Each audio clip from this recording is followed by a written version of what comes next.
ఇతరత్ర బెనిఫిట్స్ ఏమి వాళ్ళకి మళ్ళీ టీఏలు బెనిఫిట్స్ అట్లాంటి అవుట్ సోర్సింగ్ కాంట్రాక్ట్ అనే 2 సిస్టమ్స్ ని బాబు తీసుకొచ్చారు. ఇప్పుడు రాజకీయాల్లో అవుట్ సోర్సింగ్ అన్నటువంటిది పవన్ కళ్యాణ్ తీసుకొచ్చారు. రాజకీయాల్లో తెలుగుదేశం పార్టీని అధికారంలోకి తీసుకురావడం కోసం 2014లో అవుట్ సోర్సింగ్ గా పనిచేసి పెట్టాడు ఆయన. 2019లో కాంట్రాక్ట్ ఎంప్లాయ్ కింద పనిచేసి పెట్టాడు.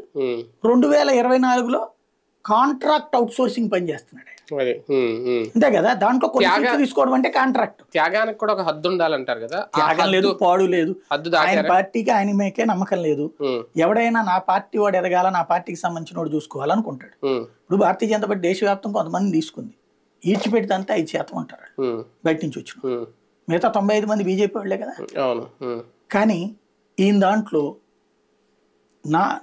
ఇంతవరకు భారతదేశ చరిత్రలో ఈ ఉపన్యాసం చారిత్రక తప్పిదం. ఆ ఉపన్యాసం ఏమని, పోల్ మేనేజ్మెంట్ చేయడం నాకు రాదు, బూత్ మేనేజ్మెంట్ 10 సంవత్సరాలు పార్టీ నడిపినోడికి మనమే ఎన్నోసార్లు చెప్పాం, బూత్ కమిటీలు వేసుకో, పంచాయతీ స్థాయి కమిటీలు వేసుకో, మున్సిపాలిటీలు వేసుకో, కార్పొరేషన్లు వేసుకోవాలి. 10 ఏళ్ల క్రితం వేయాల్సింది 10 ఏళ్ళైనా కూడా ఈయనే వేయకుండా ఎవడు నా దగ్గర లేడని చెప్పడం. అరే నువ్వు ఈడ్చిపెడితే అంత ప్రతి పోలింగ్ బూత్ దగ్గర 300 మంది అభిమానులు ఉంటారే నీకు. కేవలం